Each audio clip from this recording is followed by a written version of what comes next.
Please welcome to the stage Stephanie Summerville.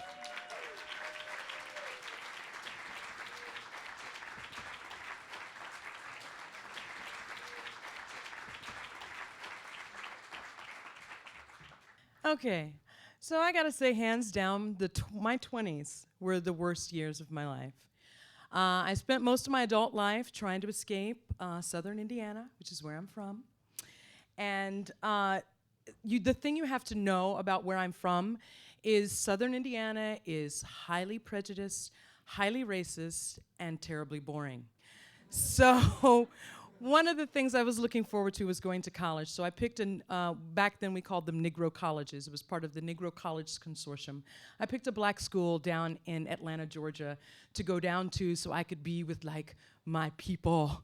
Because I was the only like black kid in like the middle income world of Evansville, Indiana, and it was highly boring. I knew nothing about my people, and we didn't have MLK Day and all those wonderful things. So I thought it would be great. I'm moving to Atlanta. I'm going to experience the culture of the African diaspora, and it turned out to be the worst moments of my life. It first started, I went to this college, and the president decided to embezzle funds from the school. And the way he did that is he took loan checks and scholarship money from innocent kids in transition like myself. So that was the first thing that happened. The second thing that happened was when I was down there, I had an opportunity to work on a film set. I was like, that's really cool. And they were like, yeah, Steph, since you're part of the mass communications classes, you could take this and totally get credit. And so I was like, yay, this is great. So I'm working on this major motion picture. And about 3.5 weeks into it, the producers and the directors just up and left. They pulled out their trucks and they took everything away and they didn't tell anybody. So as a result, I lost my college credit. For the class, which means that ruined my GPA. And as an overachiever, you do not fuck with my GPA, okay? Like, you could take anything from an overachiever, but you cannot fuck with the GPA. So that happened to me. I lost my scholarships. As a result, I lost my housing. And for 2.5 weeks, I became homeless. And I found a job at a McDonald's, and I slept on the stockroom floor till I could get my first paycheck, and I bought a bus ticket and came back to the place that I didn't want to, which was southern Indiana. So I get home to southern Indiana, and I knock on the door, and my mother's like, oh, you're here. So sorry, but I've sold your bedroom set to your grandmother, and your bedroom is no longer here. I've turned it into my sitting area, and it has a lovely 8-piece pit in the middle of it and a glass and brass table. So there was nowhere for me to stay. So in protest, I went to go live out in the garage with the car. So it was an unfinished garage, and I'm living there. I'm sleeping on the chaise lounge, the outdoor furniture that Mom had left, you know, that kind of breaks down. And I'm sleeping on it, and I am terribly, terribly depressed now. I'm sleeping something like 16 hours a day, and this goes on for a couple of weeks. And the thing you have to realize is that when you're clinically depressed, you have absolutely no energy. It's not just like, I'm sad. It's like you don't have energy to do anything. So I finally get up the nerve to open up a newspaper to look for a job in southern Indiana. So I open up the paper, and I was so excited because this was the 80s, and the new thing was to have home health care aides. People that would go in and sit with the elderly, help to feed them, give them their medicine, things like that. So when I open up the page and I see it, it was like a hallelujah moment. It was like, oh, sitter. And I'm like, what better job for a depressed person than to have a job just sitting? That's all I had to do. And I was like, thank God I can go do this job. So I finally went to this place called Health Skills, and it was a temp agency. So they gave me my first assignment. And one of the things that they did not tell me is that when you're the new kid on the block, you get all the worst assignments. So as a sitter, for the first few assignments that I had only terminally ill patients, people that were dying. And I was like, oh joy. And the thing is, it can't be helped because other people want jobs with longevity. So I take this job, I walk up to this door, okay? And I'm knocking on the door. It's like a middle class, like working class, all white neighborhood, you know, frame house on cinder blocks with a little front porch. So I knock on the door, and the door has a window in it, and I see that they've got like these lace curtains, and I see this woman peer out, and she's like this thin, skinny, Sissy Spacek looking woman. And she looks at me and she says, "Go away!" And so I said, "Hi, ma'am. I'm here from Health Skills. I'm here because you needed a sitter." And I thought that would help. And she said, "Go away. I don't want you here." And so I tried to explain this to her again, and she said, "Fine." So she goes to her, what she does is she goes to the phone and she calls the company from where I'm from. And I'm standing outside, it's hot, it's kind of July and sticky, and I'm waiting on her to, get through this phone call. And finally, it feels like that she hasn't won, because she just slams down the phone, she comes to the door, and she opens it and lets me in. So I'm walking through this house, which is a lot like a railroad apartment here in New York. You have to walk through the living room, kitchen, finally to the bedroom, and the bathroom is off to the side. So you can see through all the way through the house. So we make our way to the back of the house, and I get to the bedroom, and I am hit with this horrible stench, and I had to immediately stop my own gag reflex. The air is filled with the smell of bile. And I look on the bed, and there's this man lying on a hospital bed in an otherwise regularly normal-looking bedroom. And he's on a gurney at a 45-degree angle. He has breathing tubes and IVs and that kind of stuff in him. And he's completely unconscious. And while he's on the bed, the breathing machine is working, and it's pumping up this brown mousse or foam. It kind of looks like the texture of styling foam. It's coming out of his mouth and nose. And what I discover is that this man is dying of cirrhosis of the liver, and in the final stages, the liver and the bile are breaking down. They're making their way, it's building up as fluid into the lungs, and the body is trying desperately to get rid of that so that it can breathe, and so that's what's coming up out of his mouth and nose. And so every 15 minutes, this process goes through, and I have to stand there and clean it up. So me being an overachiever and wanting this job and wanting to do well, I throw myself into the job, and I'm helping me. This woman who let me in is very aggressive. She doesn't say anything, but she's not very kind to me, and she lets me know that very quickly. So we clean up this man, and there's nothing for me to do but to just wait, okay? So I'm like, okay, maybe I should just sit down. And I look at this woman, and she's staring at me like just hate pouring from her eyes. And I don't know what the hell I've done. I've just done my job, and I've done it pretty well, considering.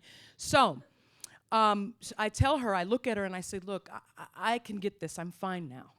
So she just turns around, doesn't say a word to me, and she walks right back down that hallway, and she goes and sits on the couch.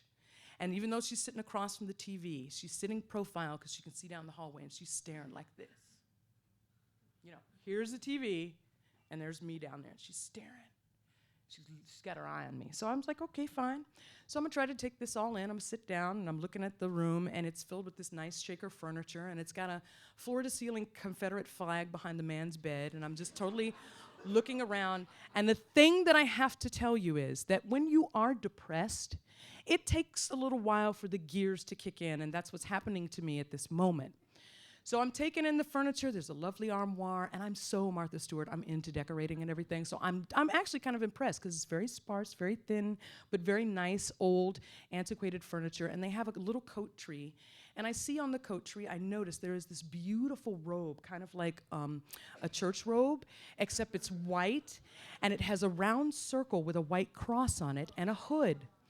But I still am not taking this in because I am totally amazed by this hood and the buttonhole stitching that is going around the eyes of the hood, for the eye part. So I'm not paying attention. So I was like, maybe I should take up something, and then I look down the hallway as if, for explanation, and the woman is looking at me, and I'm looking at her, and, the way we deal with things in Indiana is that we kind of try to normalize things. So that's what I did, is I was like, okay, I'm just sit here. Oh, there's a table, and there's a book on it. Hooray. I have something to do now. So I pick up this book, and I'm standing there, and I'm flipping through the book, and it looks like a Bible because it's got gilt lettering on the outside. And I was like, oh, great. It's a Bible. I know that. Corinthians, Lutheran, Corinthians, Ephesians, Proverbs for wisdom, Psalms if you're sad, Genesis, the beginning. So I'm opening up the book. and I'm trying to look for something peaceful and happy to read. And instead, I come across this horrible-looking manifesto that talks about the superiority of the white race and how we need to annihilate everyone but them for their own safety. And I shut the book, and it finally hits me that I am in the home of an honest-to-God Klansman, and I am a black woman. And so I look down the hallway at this woman, and she's looking back at me like, don't you get this now? And I'm like, oh, shit. Okay? So, but now the mess is coming up again from this man's mouth and nose, and I'm like, oh, thank God, I got something to do.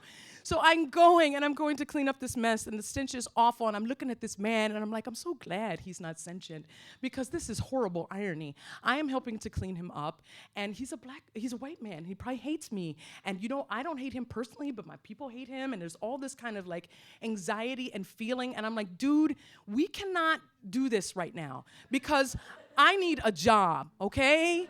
Because I gotta get up out of the garage, and I am so depressed, I can't do anything. And I'm just like, we have to get through with this, okay? And I was thinking to myself, wait a minute. I'm an overachiever. I can totally do this. I am not gonna let a little racism stand in my way. I have got to get this done. I am going to do it well. I am going to get an A+. I'm going to get a check, and I'm going to get the fuck up out of here.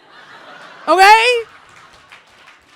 And that is exactly what I did.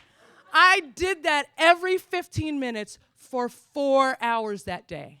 For 4 hours. And I sat there, and I watched him. And the woman, after a while, she went to go get something to eat, and she did get distracted by the TV. And at the end of the day, I came back the next day. And I came back, and she opened the door, and we went through the ritual again. And she wasn't quite as, unfriendly. I guess she recognized I was not going to kill the man. So we kept on with the same routine, and she did take a little bit of rest. And I came back again a third day. And the third day, she was getting more tired. What I finally realized was that this woman was not getting any rest unless I was there to take care of him, that nobody would come to save her or to help her, which I thought was really sad. And by the fourth day, she just came to the door and immediately laid down, and I did the job, and I had to wake her up at the end of that 4 hours. And then on the fifth day, the temp agency called me, and they told me that the man had passed away. But the woman had called to leave me a message, and she had told them this, that he had had the best care that he had ever had since he had left the hospital, and that it was the most sleep that she ever got, the most peace that she ever had was when I was there, and that she wanted to thank me personally. And I thought, man, that is amazing. And she left me a tip, which the temp agency would not let me keep. But the thing that I get out of that is amazing, is this, that these two people had come together, these two incredibly desperate people, in a highly charged, highly provocative situation. We came together, and our lives kind of touched. And in that touching, we kind of changed the trajectory of our lives forever. It started just a little bit there, And I'd like to think that I changed the way that she thought about people of color, that we weren't whatever it was that those people were teaching her, and that she could treat them with respect going forward. And for myself, what I got out of it was that I got a job, and I finished doing what I had to do, and it gave me something to do every day, which I desperately needed to do. And so it didn't matter. We did change our lives just a little bit right here. But further out on our life path, that added. It became even wider, the difference, and you could totally see it, until the point where when I had left that city, I was literally in another state. And I was also in another state. Thank you.